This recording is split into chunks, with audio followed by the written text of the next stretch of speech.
everyone, so welcome back to Kel's Finance, where we are working on doing better with our finances. So in today's video, we are going to talk about how you can accomplish your 2020 goals. So the new year is coming, it's about to be 2020, and you got goals that you want to accomplish.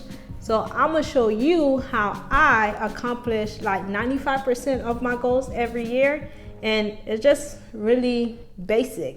So the first thing I would suggest you do is write down everything. Everything you would like to accomplish in 2020. Write them down on a piece of paper. After you write those things down, you're gonna go back to your goals and you're gonna refine it.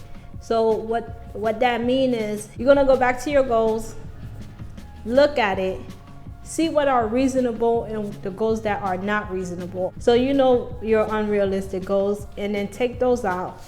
And after that, you're gonna do your 6 months goal, which would be your short-term goals, a goal that will take you 6 months to accomplish. Write them down, put a date when you would like that goal to be accomplished. Is it like in January, February, March? But most of the time, your short-term goal will be accomplished within 6 months. And then your longer term goals, which is called long-term goals, will be accomplished more than 6 months. And you always write a date next to your goals, so you have a target date. And after you get those done, you want to put your paper or wherever you write your goals down somewhere you could see it every day, or you could check on it to make sure you're on track. So in today's video, I'm going to show you guys how we set up our family financial goals for 2020. So we are moving into a house next year, hopefully, and a lot of our goals have to do with us moving into the house, especially the first 6 months is us moving into this house. So our first goal is to wrap up our down payment for the house. So we would like to have that accomplished by the end of January, because the house should be done in January, so we probably will move in mid-February or the beginning of March. Second, we would like to save $500 towards cosmetic inspection. So that's when they come in, make sure that the walls are nice and smooth, the painting is good, the flooring is good, like things that we wouldn't see. But if you get a cosmetic inspection, they will catch stuff like that. And then if they do, the builder have to go back, we'll flag it, and they will have to go back and fix it before we sign off on the house. The third goal would be save $500 towards the appraisal fee.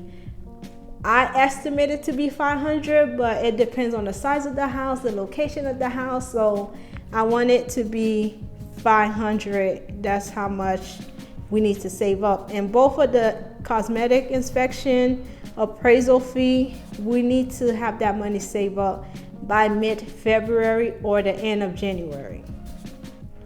And then we have to save up like about $1,000 towards our home insurance. I think the insurance that we pick, I read that we have to put 10% down. So if it's not less than $1,000, we'll have $1,000 saved. And if it's less, we'll have extra money in our pocket. So our fifth goal will be to save $600 toward blinds. I don't know how many windows we have in that house. I think we probably have 20 windows in that house. So we got to put blinds on all those windows. I think it's probably going to cost about $600. If not, what we might do the downstairs blinds and just leave the upstairs, because we don't have to worry about privacy upstairs compared to downstairs. We also need a washer and dryer, which I estimate going to cost us about $1,700.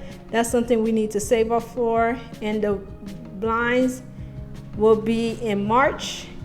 That's when we would like to save up for the blinds. And then the $1,700, we would like to save it up March or April.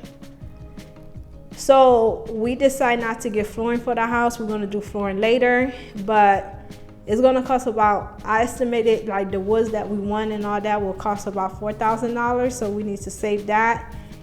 And also save $1,000 for labor. In total, that's $5,000 that we have to save by June.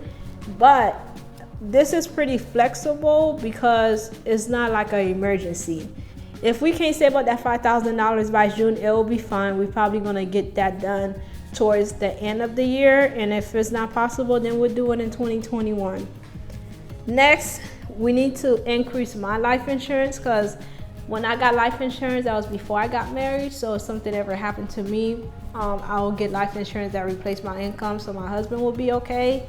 And then he needs to get life insurance, so if something ever happened to him, that I will be okay. The biggest thing, I'm so excited that in 2020, as soon as we move into the house, once we get settled down, I would like for us to start saving towards retirement. So we're gonna be doing a little bit of investing next year. I really look forward to that. That's one of the biggest things I look forward to, other than the house, that we're gonna start investing some money. Then our last 6 months goal will be going back home to Florida to visit friends and family, because we go once a year, and I'm thinking we're gonna go May or June, because by May or June we should settle in the house. Whatever we need to get done, we'll get done. Whatever can't get done, then we'll just do it at the end of the year or in 2021.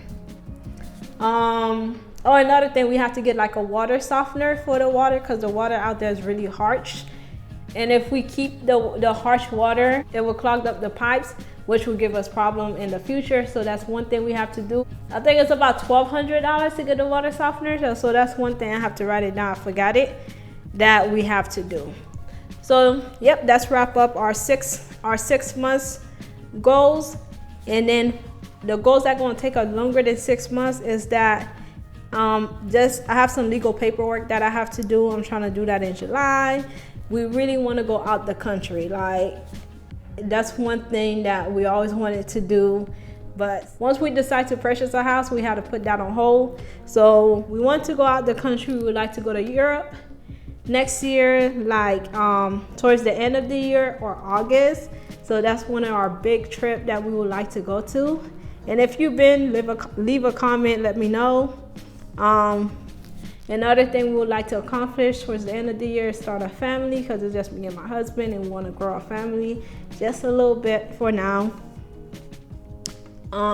We would like to go to Vegas the end of the year. So our goal is to take 2 trips within the state and then 1 trip out the country. So that's the goal for 2020 when it comes to traveling. And then the last thing we need to do, we could do that within our 6 months time period, but we'll see.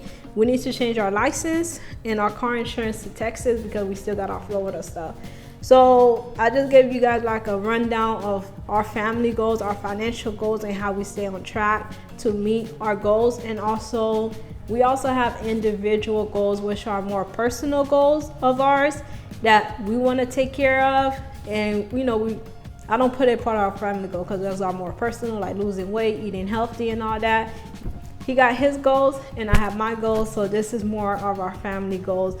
It's about finances, and we'll see what happened. We did really, really good in 2019. We accomplished way more than I would ever expected us to accomplish, especially when it came to finance. It was 2019 was a good year for us financially, and all around, we have, our health is still good. We're working. We still have a full-time job. So I can't complain. It was a pretty good year. And another thing that I would suggest is that go back to your 2019 goals. See which goals you accomplished, what goals you didn't accomplish. And the goals you didn't accomplish, find out why you didn't accomplish those goals.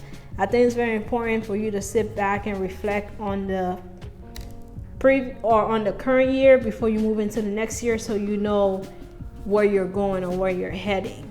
So you don't be like, oh, I didn't accomplish anything. Believe me, you accomplished something.